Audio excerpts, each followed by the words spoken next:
Hello everyone and welcome back to Age Nagash channel dedicated to Age of Sigmar, and in this video is going to be a quick video talking about the news coming from Gen Con and in particular some Age of Sigmar stuff. So this is mainly about the what I like to call Shadespire, but I believe it's called Warhammer Underworlds. It is called Warhammer Underworlds, but Shadespire is the name that sticks in everyone's mind.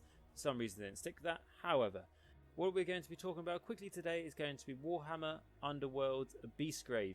Now, what is cool about this is that I'm going to read through the article with you guys. I haven't read through it already, so it'll be news to me. I don't play Warhammer Underworlds, however, I am indeed a fan of the models coming out for it.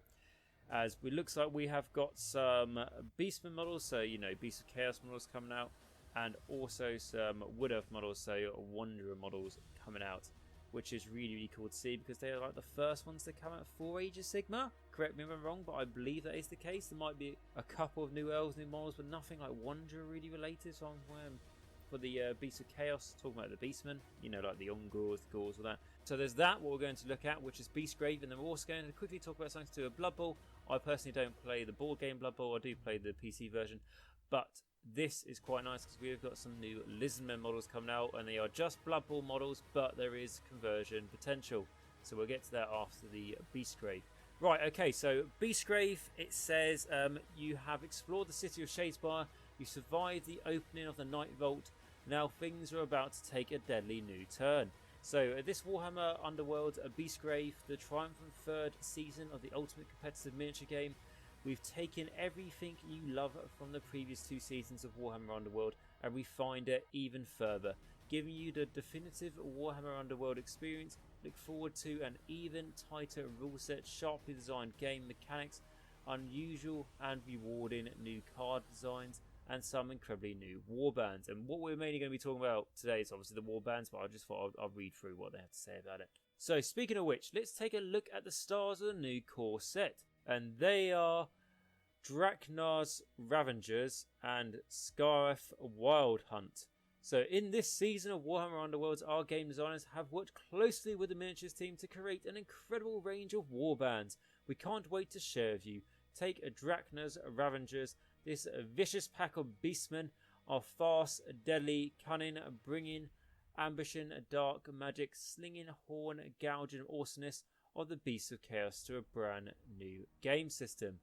The models look great too, giving us the first Gore, Ungor, Great Brave Shaman, and specifically designed for the Mortal Realms. So yeah, I was right for what I was saying earlier. Now, and also what's cool about this is, correct me if I'm wrong, is there a keyword in Beasts of Chaos for Beastmen? Is that a sort of keyword, like, you know, you've got for Ungors? Because, you know, sorry, not Ungors, but, you know, like Bray Herds and stuff.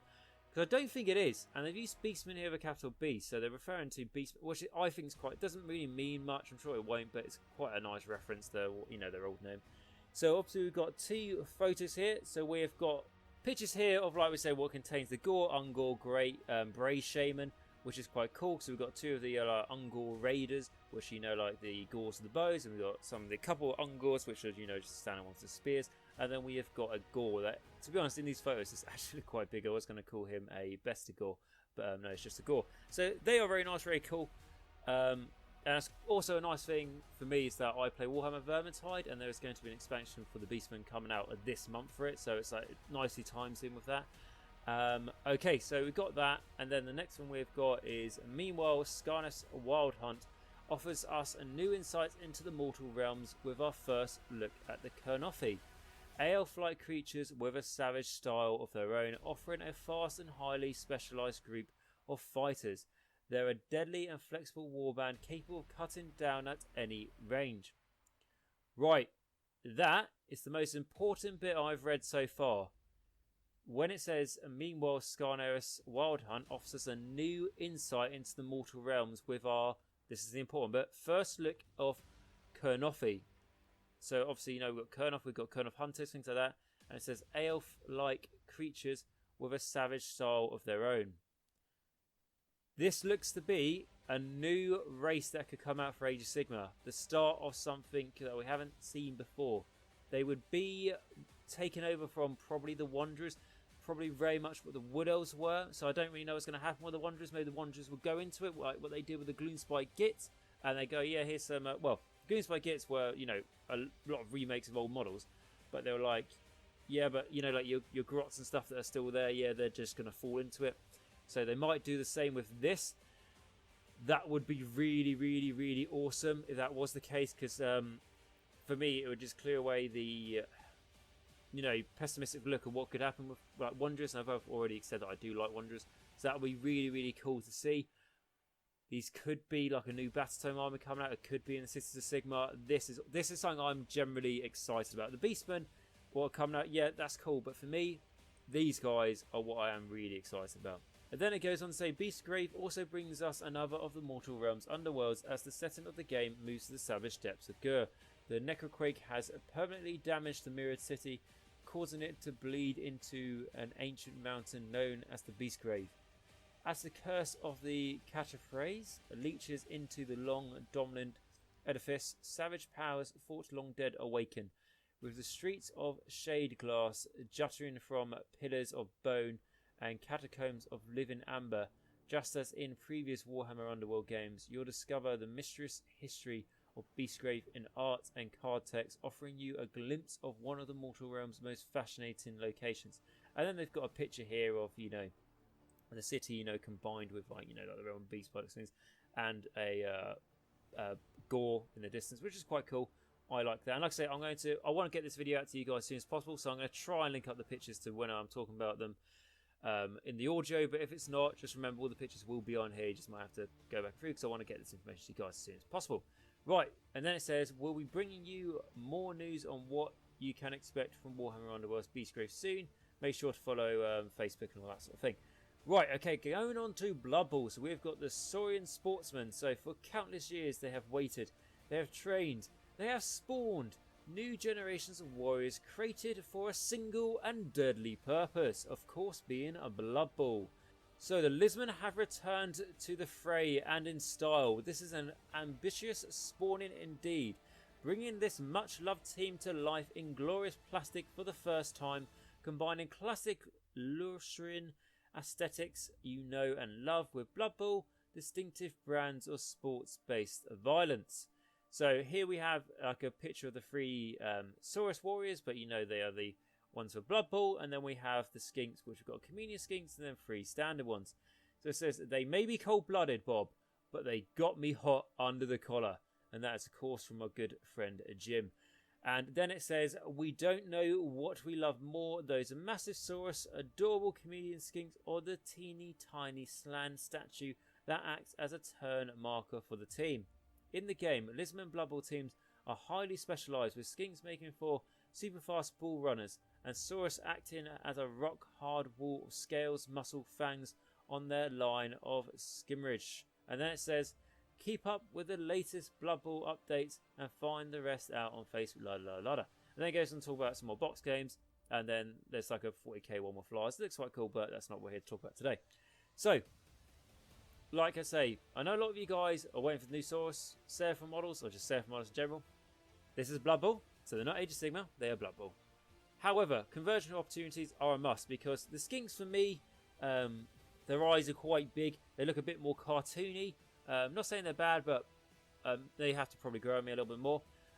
I do like their crest though, I think they're quite cool. Anyway, the main ones here are the Sauruses, because Saurus models, I like the idea of them. You see them on Warhammer Total War that look absolutely awesome on that, and then you look at the ones in Age of Sigma and they just look a bit too upright, and they're, I don't know, their spine just looks a bit too straight for like a Lizardmen. I don't know, for me personally, and then the tail just comes jutting out at the end, and they're just like a bit old.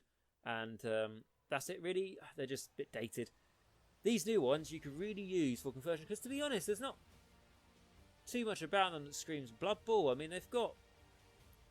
The thing about these Saurus warriors that are different to what you get in Age of Sigma is they've got like more cloth on them, more clothing, that sort of thing. But to be honest, you know, that could easily just be painted in the colour of... their slan, that sort of thing. It could literally just be skin that they wear, because that's something I can imagine they would do. That's how I'd do them. And you can easily give them weapons, all that sort of thing. Quite a few of them got clenched fists, so you can do that. And then the helmets, like I say, they, from what I can look like, yeah, there might be some metallic for the helmets, because they've got metallic armor. But you know, Seraphon, you know, they love gold anyway, or it could just be bone. And it really is quite easy and simple to go with these.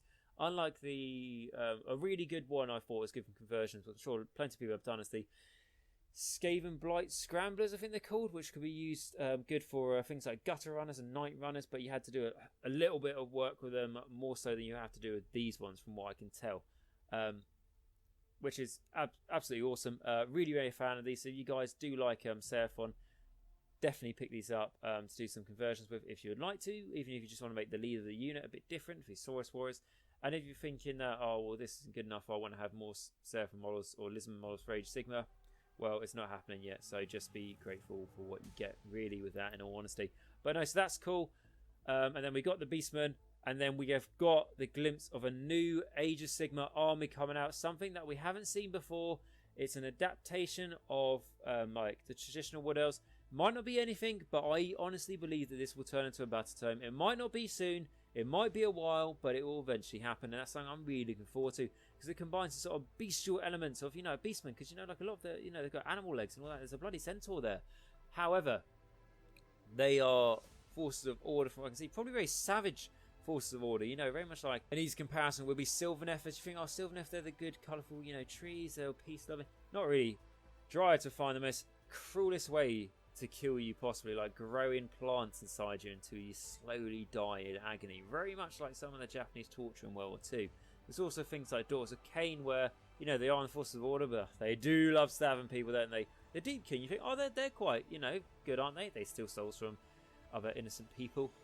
So there's very much an element of that there. They're sort of, you know, they are, you know, forces of order, as far as I can tell. They're forces of order, but they are very bestial. They're very, it's like that fine line, isn't it? Like, they're not beastmen, but, you know, if you stand on the wrong flower, they'll probably skin you alive for intruding on nature's sacred ground. Something like that. And that also brings it a bit to, you know, like the Wood Elves, which I do like and really hope they continue. Okay, guys, so that is the end of this video. Like I say, apologies to some of the folks that haven't lined up right, but like I say, you can go through them and see them.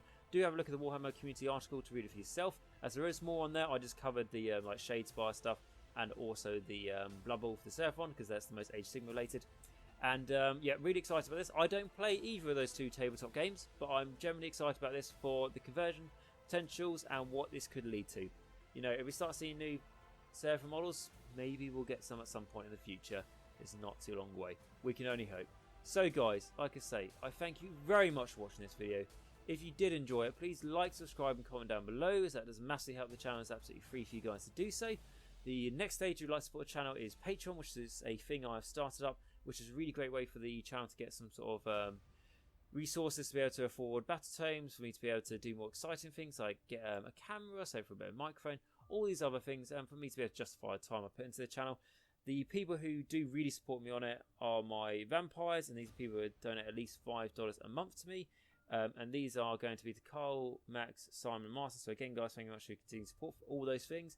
Also to the people who donate just $1 to me, really, really helps. Like I say, just $1 massively does help towards the channel. And if you've got a spare dollar, you know, and you do enjoy the content, it would be really nice for you to give it towards the channel. Obviously, if you don't enjoy the content, then don't give it towards the channel. There's no point in doing that. But I just wanted to say a shout out for those guys as well. And if you can't support me on Patreon, that's absolutely fine, guys. I'm just really glad that you came and checked out this video here. And remember, until next time, Nagash is all, and all is one in Nagash.